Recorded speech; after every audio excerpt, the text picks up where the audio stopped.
Nous allons accorder la parole à l'honorable Ben Brian, qui est analyste politique et économiste.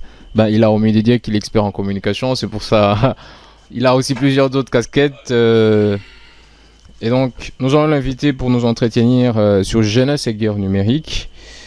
Comment est-ce que les réseaux sociaux peuvent nous permettre de contrer l'agression dont nous sommes victimes? Vous avez la parole pour introduire votre sujet. Honorable Président, honorables membres du bureau, messieurs, mesdames, honorables, auguste assemblée, je vous salue. Je remercie le bureau du Parlement des étudiants de me faire l'honneur de pouvoir me placer comme intervenant aujourd'hui, et c'est un sujet qui est très important. Vous l'avez dit, je suis consultant en communication, je suis acteur politique, je suis analyste politique, mais je suis aussi analyste économique, donc je ne vais pas dire que je suis à l'aise avec les sujets que je vais aborder maintenant, mais je vais dire que c'est une question qui me préoccupe au plus haut point. Et donc, j'espère que les honorables étudiants, maintenant qu'on est un peu dans le frais, vont tirer le plus grand, ou alors la plus grande attention à ce que je vais devoir dire. Alors, jeunesse et guerre numérique, est-ce que les réseaux sociaux peuvent être une arme stratégique pour contrer la désinformation et la division? Oui, parce que nous sommes en train de faire face à une vraie guerre. La guerre, elle est sur le champ, la guerre, elle est militaire, mais la guerre, elle est aussi numérique.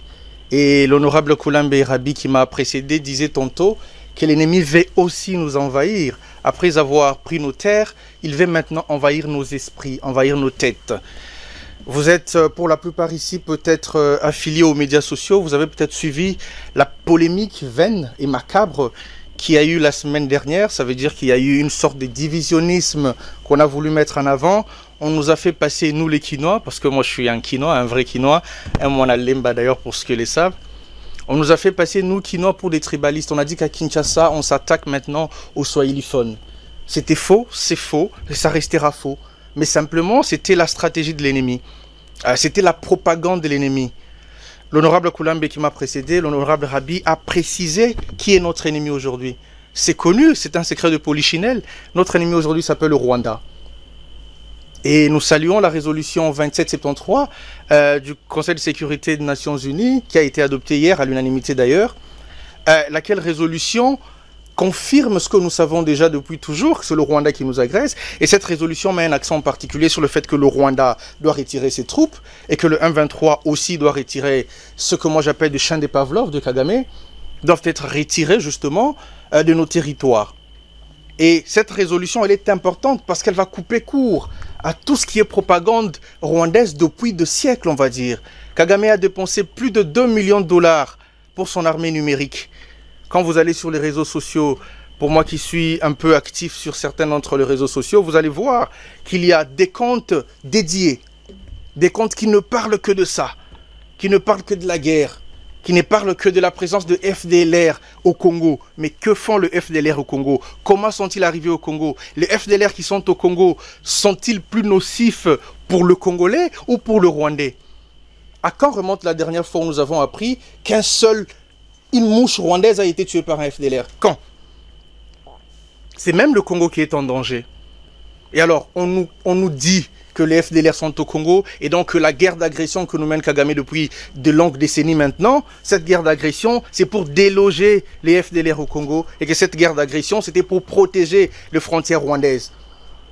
Alors, cette guerre, elle a été d'abord menée sur le plan numérique, et nous avons été absents. Alors, quand on parle ici numérique, parlons communication de manière générale, parce qu'on ne va pas simplement limiter la chose à ce qui est numérique. Le numérique, c'est quoi? C'est une branche de la communication. La communication, c'est aussi la télé, c'est aussi la radio, c'est aussi le média, la presse écrite, tout ce que vous savez. Mais c'est aussi aujourd'hui beaucoup les médias sociaux. Parce que c'est plus facile aujourd'hui d'envenimer les choses en passant par les réseaux sociaux. C'est plus facile aujourd'hui de jeter le venin, ce que le ministre Mouyaya appelle avec raison le venin rwandais ou le poison rwandais. Aujourd'hui, c'est plus facile de distiller ce poison par les médias sociaux parce que déjà, très peu de choses sont filtrées. Ce n'est que très peu filtré, mais en plus de cela, on commence à gober un peu facilement ce qui s'est dit sur les réseaux sociaux. Honorable Président, honorable membre du bureau, honorable.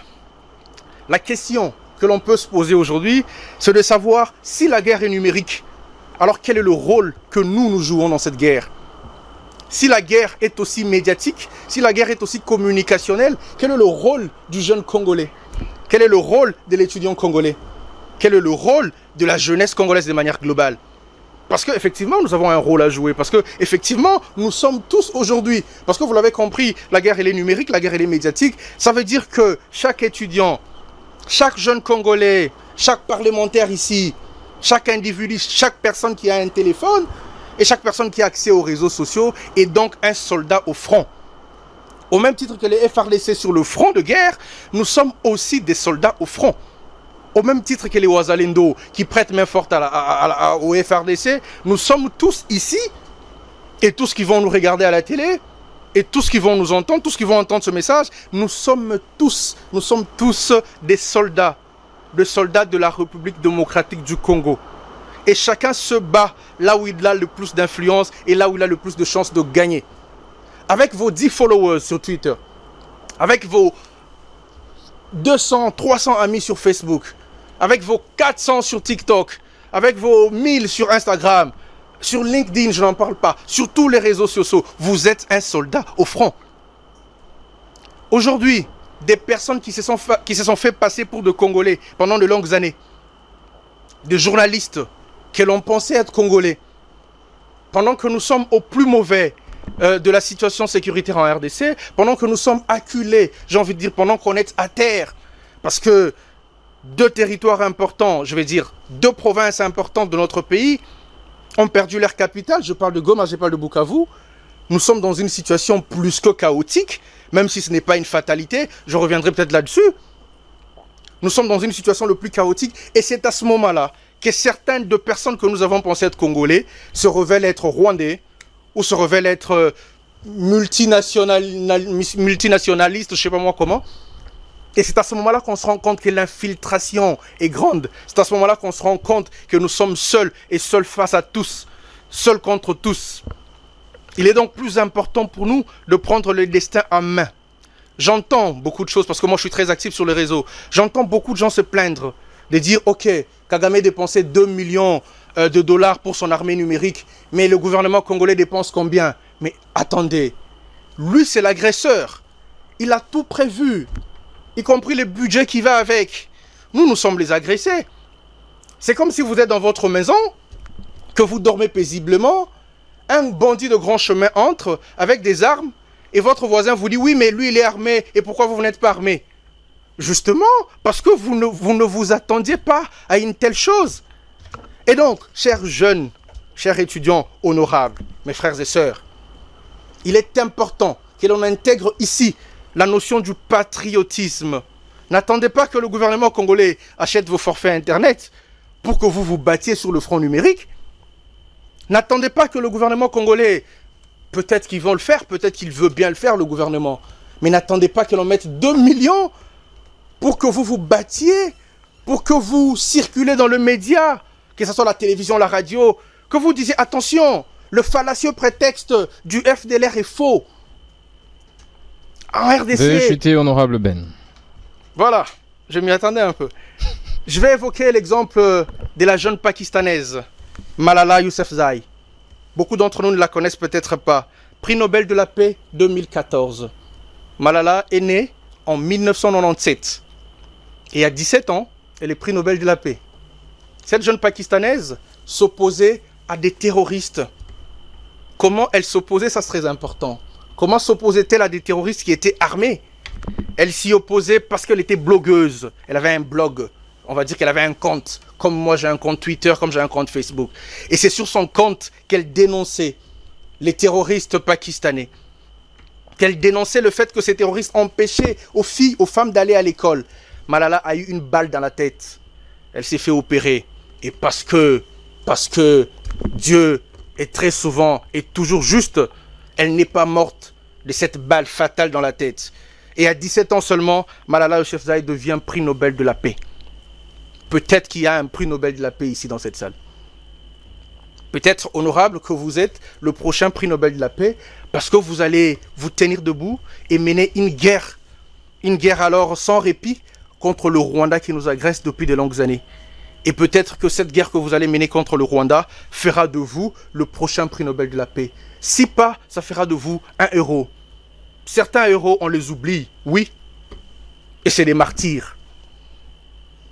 Il y a le martyr du 4 janvier, on ne connaît pas leurs noms. Pourtant, nous les célébrons le 4 janvier. On ne connaît pas tous leurs noms. Pourtant, c'est des martyrs. Ça le restera toujours. Et ça fait partie de l'histoire glorieuse de ce pays. Et ça fait partie de ces personnes qui nous donnent la force. À chaque fois que nous célébrons le 4 janvier, nous célébrons nos martyrs. Et chaque jour, nous savons que cette nation repose aussi sur le sang de ces martyrs, parfois inconnus. La place du soldat inconnu existe dans ce pays pour célébrer ces personnes dont nous n'avons peut-être pas le nom, mais qui se sont battues. La place Gambela aujourd'hui célèbre la force publique congolaise qui s'est battue. Dans beaucoup de pays, Birmanie, vous savez, Ouagadougou au Rwanda, vous avez tout ce nom qui célèbre aujourd'hui des héros congolais et parfois des héros dans l'ombre. Je vais finir avec cette citation de John Fitzgerald Kennedy qui disait « Ask not what your country can do for you, but ask what it can do for your country. » Ne vous posez pas la question « Qu'est-ce que votre pays peut faire pour vous ?» mais posez-vous plutôt la question « Qu'est-ce que vous pouvez faire pour votre pays ?» Lorsque tout ceci sera passé, lorsque nous serons peut-être tous morts, oui, que retiendra le pays de nous? Que retiendra la mémoire collective de nous? Qu'est-ce que vous voulez qu'on dise de nous? Moi, je n'ai pas oublié mon ami Rossi Mukendi qui est mort dans la paroisse Saint-Augustin à Lemba, pendant les marches de laïcs catholiques. Lorsque nous nous battions à l'époque, moi dans le mouvement citoyen, lorsque nous nous battions contre un éventuel troisième mandat du président Joseph Kabila, parce que nous tenions et nous tenons au respect de la Constitution. Je ne vais pas aller à l'encontre de ce que disait tantôt l'honorable Arabi Koulambe. Ce n'est pas ici le lieu, mais je n'oublie jamais mon ami Rossi Mukendi Chimanga. On n'a pas oublié Hussein Gandou, on n'a pas oublié Thérèse Kapangala. Et ce n'est que de noms comme ça que je cite, mais il y en a beaucoup d'autres qui sont partis. Mais est-ce que leur sacrifice a été oublié? Est-ce que nous avons tout de suite oublié qu'ils se sont sacrifiés pour cette nation? Non, nous ne les oublions pas. Nous ne les oublierons jamais. Nous n'oublierons pas non plus nos compatriotes qui sont morts par dizaines, par centaines, par milliers à Goma lors du récent carnage des terroristes du M23. Ces chiens de Pavlov de Kagame. Nous n'oublions pas le sacrifice de nos frères. Mon ami Idengo qui a résisté par sa chanson. Merci, honorable Ben. Merci, Monsieur le Président. Nous vous remercions pour cette riche intervention. Pour ma part, j'ai deux questions avant que les intervenants ne reviennent. Je suis de ceux qui ne pensent pas que la RDC devrait avoir la posture de l'agresser. Et moi, je l'ai dit, je veux que le Congo soit l'agresseur. C'est les tons que je voudrais que l'on puisse avoir. Vous avez dit que nous ne devrions pas attendre que le gouvernement mette le moyen pour la com et tout ce qui va avec. Et ce qui m'a dérangé, c'est quand vous dites que la RDC ne le fait pas parce que lui, il est agressé. Le Rwanda nous agresse, il a tout préparé. Ça date des 30 ans, cette histoire. Comment la République ne se prépare pas pour la com?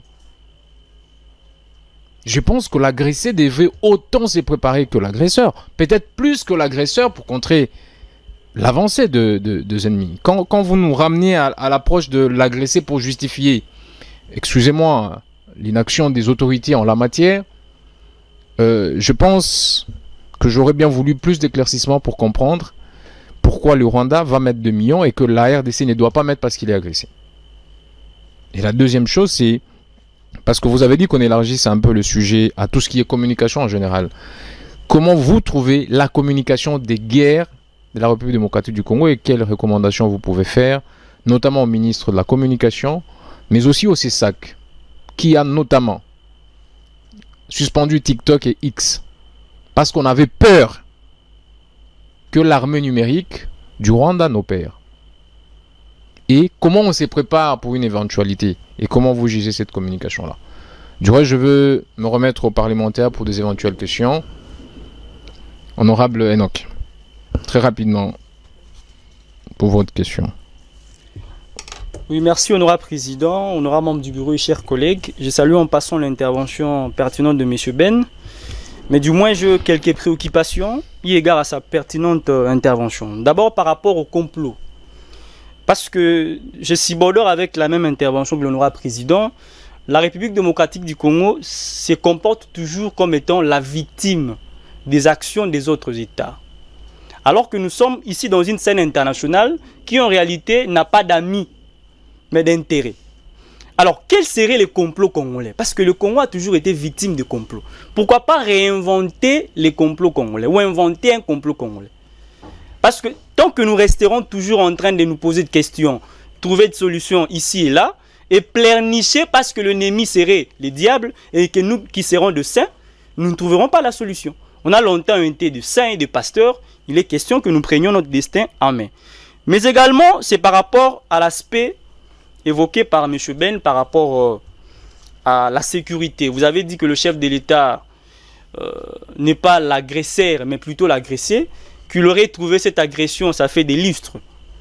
Mais il faudrait également que nous réfléchissions sur cette question parce que les domaines tels que la sécurité, l'économie, la justice entrent dans ce qu'on appelle une dynamique constructive de l'État. C'est-à-dire que ce sont des domaines où on invente des politiques qui doivent être pérennisées dans les temps. Et non des politiques qui doivent s'estomper à chaque fois qu'il y a une nouvelle législature.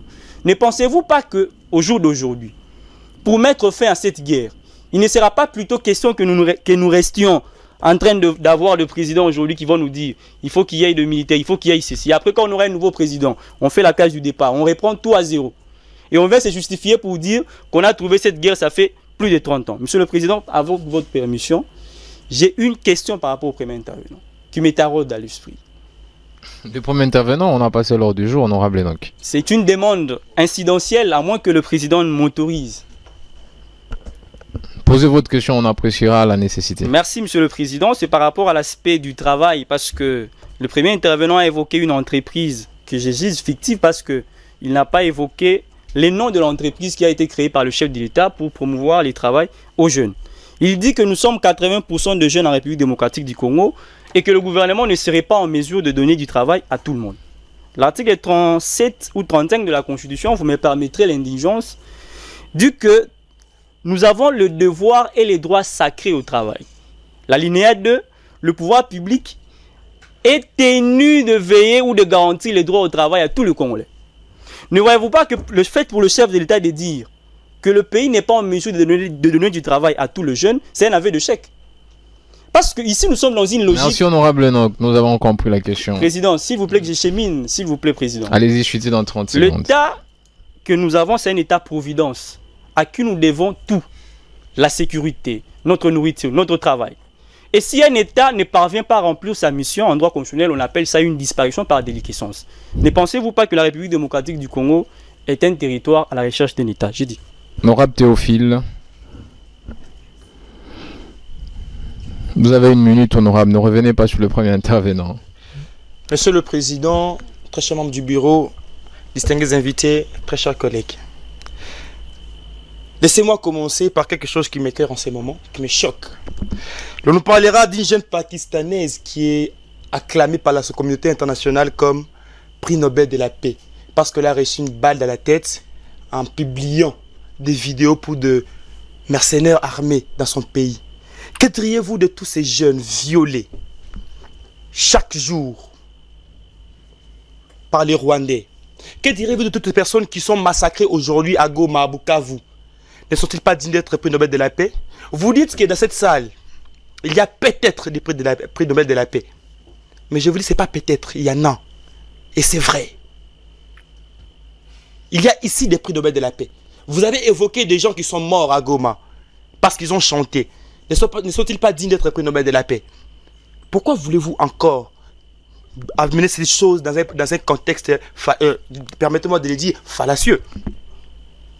Non, retirez ces termes, honorable. Nous retirons, Monsieur le Président. Oui. Mais c'est quand même assez choquant. Qu'est-ce qui vous choque? Vous voulez qu'on... Ça vous choque parce qu'on a évoqué ça me choque un parce exemple. On veut nous donner l'impression que... Parce qu'on ne l'a pas ici, le dire ici. On a dit le Rwanda et ses partenaires. Le Rwanda et ses partenaires. Mais qui sont les partenaires du Rwanda? Ne sont-ils pas cette communauté internationale qui distribue les prix Nobel de la paix aux autres? Et pensez-vous que ces gens qui distribuent les prix Nobel de la paix et qui ne veulent pas que le Congo progresse, vous donneront-ils des prix Nobel de la paix? Combien de jeunes sont morts à l'Est après avoir publié des vidéos accusant le Rwanda d'attaquer la RDC ont été cités, ne fût-ce qu'une fois, par cette communauté internationale qui distribue les prix Nobel de la paix. C'est frustrant. C'est frustrant.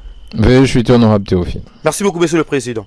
Et je m'aurais rappelé ici que Bounagan a été pris, je crois, en 2022, si ma mémoire est encore bonne.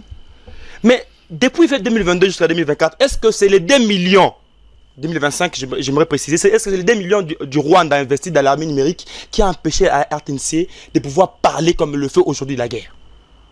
Est-ce que c'est les 2 millions du Rwanda qui a empêché à notre gouvernement de pouvoir communiquer efficacement sur la situation de l'Est de la RDC?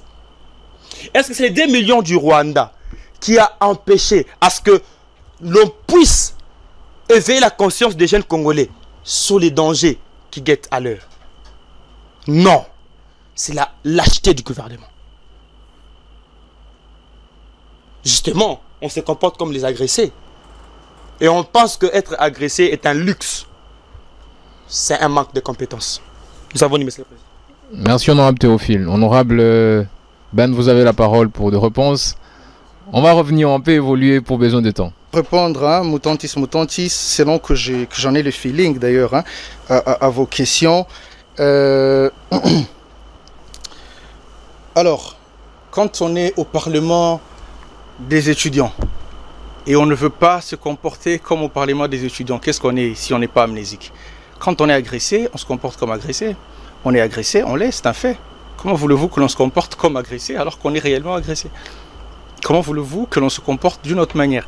On est agressé, mais est-ce qu'il faut pour autant se plaindre? Peut-être pas. Est-ce qu'on est en train de se plaindre? Non. On est en train de se battre. Et lorsqu'on fait appel au droit, parce que j'ai senti dans le langage des honorables ici, que j'étais face à beaucoup de juristes, hein, mais lorsqu'on fait appel au droit international, est-ce qu'on est en train de se plaindre? De quoi on parle? Non, je pense pas. On est agressé, c'est vrai. Et puis, peut-être que comme ça, de manière globale, je vais ramasser peut-être toutes les questions. Je n'ai pas cité l'institution président de la République depuis que je me suis tenu ici. Hein. J'ai dédouané personne. Je n'ai pas cité le président de la République, ni par son nom, ni en désignant l'institution. Je n'ai pas cité. J'ai parlé du gouvernement de manière globale, je parlais de l'État. J'éviterai d'entrer dans une polémique vaine parce que l'idée ici, c'est peut-être d'entrer dans une sorte d'accusation, tout ça. Non, c'est pas. Je ne représente pas l'État ici. Il faut qu'on comprenne que c'est une guerre d'idées. Et la guerre des idées, elle se gagne par le nombre de personnes qui adhèrent à vos idées.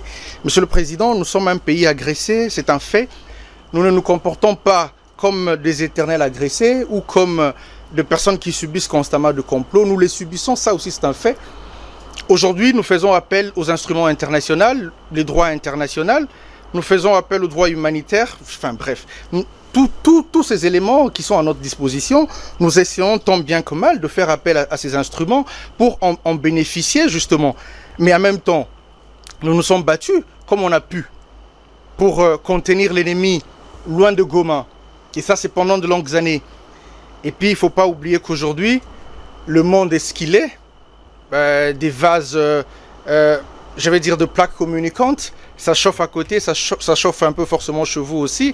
Est-ce que l'Ukraine aujourd'hui se comporte comme un pays agressé et que l'Ukraine pleurniche? Je pense au fait qu'il faut parfois se rendre à l'évidence que la situation n'est pas aussi facile qu'on peut le penser derrière son canapé ou derrière son téléphone ou devant sa télévision. Comment est-ce que moi je juge au fait parce que c'est un point de votre question, comment je juge au fait la communication de guerre du gouvernement congolais? Je pense que ça a été en demi-ton par moment, mais que les derniers jours ont été plutôt révélateurs parce que c'est depuis combien de temps que le ministre Mouyaya, par exemple, tient de débriefing presse, dans lesquels de briefing on nous parle un peu de la situation de la guerre et tout ce qui va avec. Il ne faut pas toujours calquer ce que font les autres. Il faut peut-être qu'on y aille à notre propre rythme. Il faut peut-être que l'on arrive à inventer notre propre rythme. Et c'est peut-être ce qu'on est en train de faire. Quand je vois la résolution 2773 d'hier, est-ce que ce n'est pas aussi le résultat d'une communication que nous avons portée d'une manière efficace, sans forcément être agressif? Je pense que c'est peut-être le fruit. Alors, est-ce qu'on aimerait que ça se passe comme ça se passe au Rwanda? On aimerait que ça se passe comme ça se passe chez les Américains? Est-ce que la RTNC n'a pas parlé de la guerre? Est-ce que, voilà, c'est des questions de sensibilité personnelle, je trouve. Moi, ce qui m'importe pour l'instant, c'est un peu le résultat. Et j'ai comme l'impression que, tant bien que mal, que vous le vouliez ou pas, notre politique, notre manière de faire commence à porter ce fruit. Mais je l'ai dit ce matin encore dans une longue publication, ça ne fait que commencer. Ça ne s'arrêtera pas du jour au lendemain. Monsieur le Président, une langue de chez moi, au Congo, dit moto ya kendaka po boma moto yenda yebaka ke moto wana kalata zokufa mais moto bayaka po baboma ye ya yebaka te ke kalata zokome bembe. Je ne suis pas en train de dédouaner ici le fait que nous ne nous soyons pas préparés à bien d'égards contre l'agression que nous subissons depuis 30 ans, plus de 30 ans. Mais dire que nous la subissons depuis plus de 30 ans ne fait pas dédouaner le président en place. Évitons l'amalgame, ça serait beaucoup mieux. Nous la subissons depuis 30 ans, plus de 30 ans maintenant. Nous ne nous sommes pas préparés comme on aurait dû l'être, mais encore là, ce n'est pas une fatalité. On a la possibilité de nous relever de nos failles.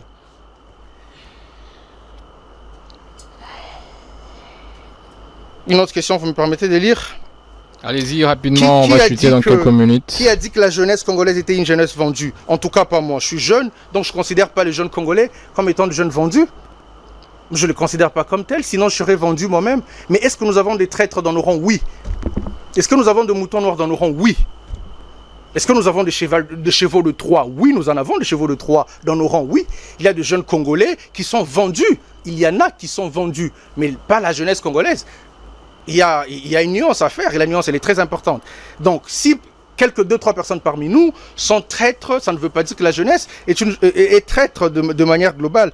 C'est pas du tout ce que je pense. Et d'ailleurs, est-ce qu'on ne le voit pas assez avec le faux FDLR qu'on est en train de créer par l'ennemi qui nous agresse en face? Est-ce qu'on ne le voit pas aussi, ce faux FDLR, qui se font par moments passer pour de FDLR, qui traqueraient le Rwanda, et qui par moments se font passer pour de FRDC, qui tuent de Tutsis, entre guillemets, congolais, et après ils vont dire que voilà, il y a de FRDC qui tue de Tutsis congolais, et donc le Rwanda se donne le prétexte d'intervenir parce qu'il y a un peuple rwandophone qui serait agressé. Mais c'est la même chose, et c'est la même politique. Ce que vous, moi, ok, on va aller comme ça, moi, je joue 2 rôles ou 3 rôles. Le matin, j'ai la tenue de FRDC. Je fais une vidéo, je dis, bah écoutez, FRDC, la guerre c'est chaud ici, Tshisekedi nous a abandonnés, on est en train de quitter le front. Et demain, moi je vais agresser de familles congolaises, on me filme, on dit, ah regardez les FRDC qui tuent de Congolais parce qu'ils sont Tutsis. Et après je vais jouer l'autre rôle, je vais agresser là-bas, on dit, ah le FDLR menace de rentrer au Rwanda. C'est toute une politique, c'est toute une théorie, c'est quelque chose que nous subissons, nous savons comment ça se passe. Un vrai militaire, l'armée, j'en connais quelque chose, c'est un don de soi. L'armée, on ne rentre pas dans l'armée pour abandonner au premier coup de feu. Je considère qu'il y a d'ailleurs un mécanisme très très bien élaboré au sein de l'armée pour punir ce genre de comportement. Je suis honorable Ben. Que de voir un militaire qui fait une vidéo, comme vous dites Monsieur le Président, une vidéo insolite, dans laquelle vidéo il déclare que la guerre est perdue, ce ne serait pas un militaire congolais ça. En tout cas, ce ne serait pas quelqu'un qui a une âme congolaise. Pourquoi pas inventer le complot congolais? Il y a déjà un complot congolais. N'est-ce pas qu'on considère que nous hébergeons les FDLR pour attaquer le Rwanda le moment venu? C'est pas déjà un complot congolais ça? Et donc, ça dépend de où on se tient. La vérité est telle que lorsque vous n'avez pas de velléité expansionniste, la RDC c'est un grand pays, c'est un pays continent, il est plus grand que l'Europe de 15, 4-20 fois la Belgique. Est-ce que nous avons besoin d'étendre nos terres? Est-ce que nous avons besoin d'aller chercher une richesse quelque part? Qu'il s'agisse d'une richesse humaine, les ressources humaines ou les ressources minérales, est-ce que nous avons besoin d'aller les chercher quelque part? Je pense que non. Je pense que non. Et c'est pour cette raison que nous ne sommes pas dans ce velléité-là. Ne nous demandons pas de devenir ce que nous ne sommes pas à la base. Nous ne sommes pas des tueurs. Nous ne sommes pas des génocidaires. Nous sommes ici 450 tribus. Nous ne nous tuons. Non, mais franchement, vous n'allez pas nous demander de copier le mauvais comportement des autres. C'est mon point de vue. Même si je considère que dans la politique étatique, nous devons avoir un moyen de faire peur. D'accord? Et ce moyen de faire peur, cette arme de dissuasion, c'est à nous de le développer. De quelle manière? Reste à nous de le définir. Alors, Monsieur le Président, honorable membre du bureau, tout le monde a entendu ici que j'ai cité plus d'une fois Rossi Mukendi, que j'ai cité plus d'une fois Thérèse Kapangala, que j'ai cité plus d'une fois le martyr congolais. Et donc, j'ai beaucoup évoqué ici les personnes qui ont donné de leur vie pour la République démocratique du Congo. La polémique sur la jeune Pakistanaise Malala que j'ai citée comme exemple, je n'ai aucune réponse à donner à cela. Merci, Monsieur le Président. Merci beaucoup, honorable Ben.